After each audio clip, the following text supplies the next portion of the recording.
आज हम सब लोग नेशनल एजुकेशन डे, जिसे हम राष्ट्रीय शिक्षा दिवस के रूप में मना रहे हैं और ये हर साल 11 नवंबर को मनाया जाता है।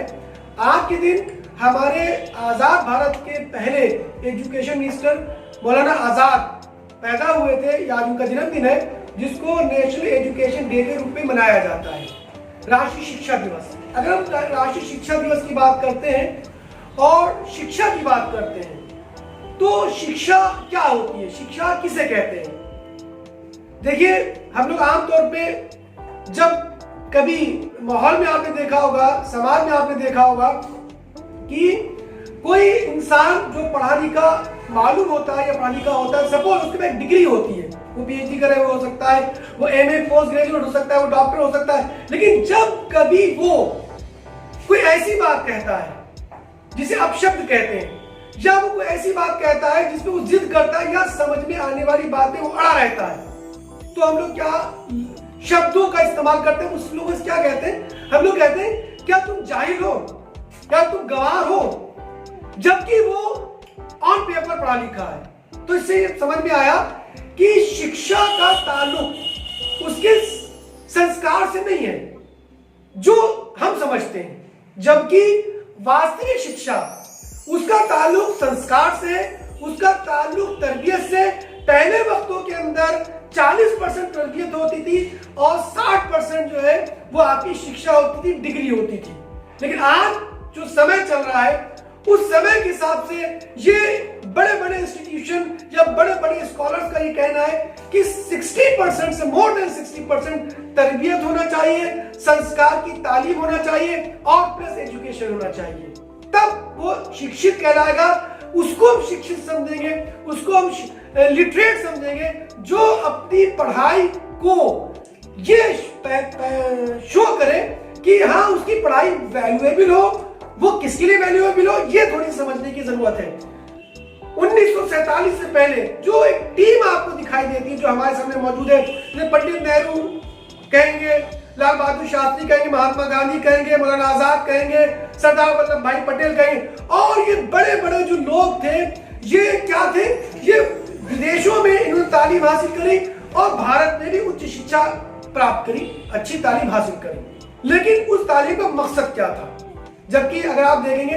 तो अंग्रेजों के समय में ये वो लोग थे जो कुलीन वर्ग से ताल्लुक रखते थे। ऐसे बहुत से लोग कुलीन वर्ग से ताल्लुक रखते थे, लेकिन ये वो कुलीन वर्ग के वो लोग थे कि जिन्होंने सोचा कि हम तालीम इसलिए हासिल करें कि हमें इस देश के लिए कुछ करना है, हमें समाज के लिए करना है और हमें अपनी शिक्षा का इस्तेमाल इस मुल्क को आजाद कराने के लिए करना है। जो जबकि आप गौर करिए, पढ़िए, एनालिसिस करिए कि अंग्रेज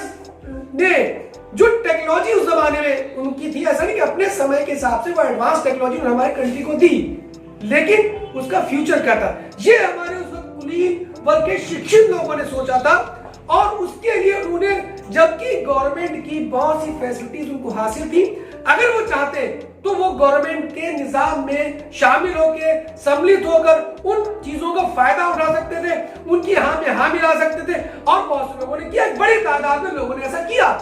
उन्होंने उनकी हाँ में हाँ मिलाई, उनकी बातों को माना। लेकिन ये वो लोग थे जिन्होंने अपना फायदा नहीं देखा, जबकि उनको फायदा मिल रहा था, उनको प्रलोभन दिया जा रहा था, उनको लालच दिया जा रहा था, लेकिन उन्होंने उस फायदे का इस्तेमाल नहीं किया। सोचा, उन्होंने ये थिंक किया कि हमारे देश के लोगों को ये गुलामी के, ये इनके अकॉर्डिंग चलेंगे, इनकी मानसिक स्थिति के हिसाब से चलेंगे, ये जो चाहेंगे वो हम पर थोपेंगे, हमें इनके हिसाब से चलना पड़ेगा। वो ये नहीं चाहते थे, क्योंकि हमारी संस्कृति अलग थी, हमारा कल्चर अलग था, हमारी तरबियत अलग थी। तो इन लोगों ने अपने उस वक्त के आज को कुर्बान किया हमारे आज के लिए, उस वक्त के वर्तमान को कुर्बान किया हमारे आज के लिए, और इसलिए वो जेलों में गए, मारे गए और बड़े बड़े वाकयात हुए, जलियांवाला बाग कांड, बहुत कुछ हुआ, हजारों लाखों लोग कुर्बान हो गए इस देश के लोगों के लिए, इस देश को बनाने के लिए, समाज को बनाने के लिए और यहाँ के लोगों की एकता के लिए। जबकि वो चाहते तो वो हमें मिला सकते। उन्होंने उस जो गलत हो रहा था, जो समाज के खिलाफ हो रहा था, जो दिखने में तो सही था, लेकिन उनकी समझ में था कि समाज के खिलाफ बात है, तो वो उन्होंने उनकी हाँ में हाँ नहीं मिलाई और वो उसके लिए खड़े हो गए। अगर मौलाना आजाद की बात है तो उनकी कोई फॉर्मल एजुकेशन बाकायदा किसी ऑक्सफोर्ड में नहीं हुई, जैसे जबकि आप देखें पंडित नेहरू और महात्मा गांधी और बड़े बड़े लोग इंग्लैंड पढ़ने गए थे, जर्मनी पढ़ने गए थे, लेकिन मौलाना आजाद ने ऐसी तालीम हासिल नहीं करी। तो इसका मतलब यह कि शिक्षा का ताल्लुक उस डिग्री से नहीं है, बल्कि उस सोच के साथ है जिसको हम शिक्षित कहेंगे। जो वो शिक्षा, वो एजुकेशन जो ये सोच डेवलप करे कि हम गलत पर हाँ नहीं करेंगे। हम क्या करेंगे? हम ये सोचेंगे कि इससे मेरा नहीं बल्कि समाज कैसे चलेगा, ये देश कैसे चलेगा, हमारा इलाका कैसे चलेगा। इन लोगों ने अपने समाज को, अपने देश को, अपनी कौम को, अपनी जातों को नहीं देखा। आप उठा के देखिए, इन्होंने क्या देखा कि देश को देखा, इन्होंने यूनिटी को देखा, जिसका फायदा अंग्रेज उठा रहे थे, वो फूट पैदा कर रहे थे, वो गलत चीजों पर थोप रहे थे। इन्होंने गलत को गलत कहा और सही को सही क्या कहा, इसलिए खड़े हुए। और इसीलिए मौलाना आजाद, जब हिंदुस्तान आजाद हुआ तो वो जो तरबियत उनको मिली थी, एक दो वीकली उस वक्त में वो जारी किए थे, अल बलाग और अल हिलाल, ये यूनिटी के ऊपर थे, यूनिटी के लिए थे और ये लिखा करते थे। फिर उन्हें और भी किताबें लिखी और इनकी बड़ी मशहूर एक किताब हुई इंडिया विंस फ्रीडम, यानी भारत की आजादी को हमने जीता,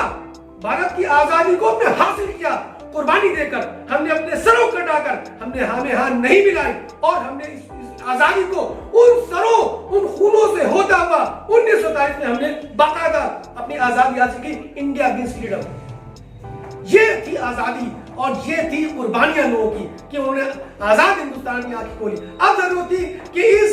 चूंकि अगर आप गौर करेंगे कि फर्स्ट वर्ल्ड वॉर, जब एटम बॉम्ब 1940s के दौर में जब हिरोशिमा नागासाकी पे एटम बॉम्ब गिराया गया, तो आप पढ़ेंगे उस दौर में लोग टेक्नोलॉजी पढ़ने इंग्लैंड अमेरिका नहीं जाया करते थे, उस वक्त सोशल साइंस पढ़ने जाया करते थे, वकालत पढ़ने जाया करते, वो सब्जेक्ट पढ़ने जाया करते थे कि जिससे वो समाज बना सके, वो अपने समाज को, अपने लोगों को ऊपर अपलिफ्ट करा सके और वो गलत खराब के खिलाफ खड़े हो सके, इसलिए वो बाहर पढ़ने जाते थे। लेकिन जब दौर चेंज हुआ, अब लोग टेक्नोलॉजी पढ़ने जाते हैं, टेक्नोलॉजी हासिल करने जाते हैं। उस टेक्नोलॉजी की डिमांड को देखते हुए, उस टेक्नोलॉजी की जरूरत को देखते हुए मौलाना आजाद, जिनकी फॉर्मल एजुकेशन बाकायदा उसमें नहीं हुई थी और उन्होंने एजुकेशन जो है वो मदरसा निजाम से हासिल की थी, उन्होंने तो जो हमारे देश की जो जितनी भी एडवांस जो इंस्टीट्यूशंस हैं, जो एडवांस जो चीजें हैं, उसमें जैसे IIT, IISS,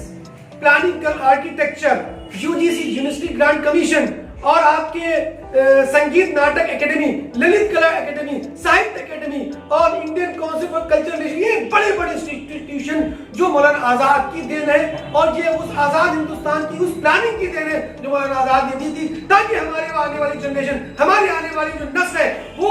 टेक्नोलॉजी भी पढ़े, वो कल्चर भी पढ़े, वो अपनी शराफत भी पढ़े और अपने पीछे कुछ संस्कार उसको भी पढ़े और उसको इंप्लीमेंट करे और दुनिया को, अपने आप को एस्टैब्लिश करके और वर्ल्ड के जो डेवलप कंट्रीज में लाके खड़ा कर दे। याद रखिए कि वो देश ही विकसित हो सकता है, वो देश ही बड़ा हो सकता है, वो देश ही डेवलप हो सकता है जिसके लोग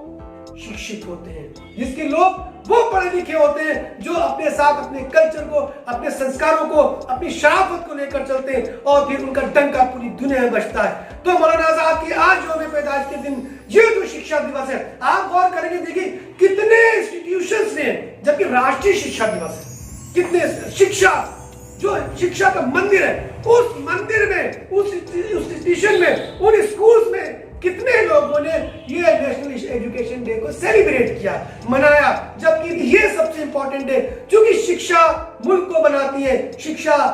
इलाकों को बनाती है और शिक्षा समाज को बनाती है और शिक्षा व्यक्ति को बनाती है और पूरे कुनबे को बनाती है। तो शिक्षा दिवस जो आज शिक्षा दिवस है हमारे राष्ट्र, तो ई लर्निंग का समय आ चुका है। ई लर्निंग के द्वारा हम घर घर में स्मार्टफोन के द्वारा पहुंचेंगे और न सिर्फ स्टूडेंट्स बल्कि टीचर्स भी ई लर्निंग के डिफरेंट टूल्स को सीखेंगे और हम ये तय करेंगे कि आज के दौर के अंदर न सिर्फ हम जनरल एजुकेशन बल्कि इमर्जिंग टेक्नोलॉजीज और साइबर सिक्योरिटी, ये तमाम तरह की एजुकेशन भी हम घर घर तक पहुंचाएंगे और यहाँ के स्टूडेंट्स को, यहाँ के लोगों को, हम सब को विकसित देशों की श्रेणी में खड़ा करेंगे और यहाँ के एजुकेशन सिस्टम को अपलिफ्ट करने की कोशिश करेंगे। ये हमें सबको तय करना है और इसके लिए हमको काम करना है, ये हमें आज के दिन पर तय करना होगा। इसमें हम अज़ाइम करें, हम इसमें तय करें कि हम वैल्यूएबल और संस्कारिक शिक्षा घरों तक पहुंचा कर रहेंगे। अपने आचरण से, अपने व्यवहार से हम ये साबित करें कि हम वाकई शिक्षित हैं और हम ये दिखाएंगे दुनिया को कि हम जो मोहब्बत और जो प्यार, जो भाईचारा, जो यूनिटी जो हम आज हम दे सकते हैं दुनिया को, वो मेटलिस्टिक कंट्री, वो कैपिटलिस्ट कंट्री नहीं दे सकते जो हम दे सकते हैं। ये इसी के साथ मैं अपनी बात को खत्म करता हूं। जय हिंद।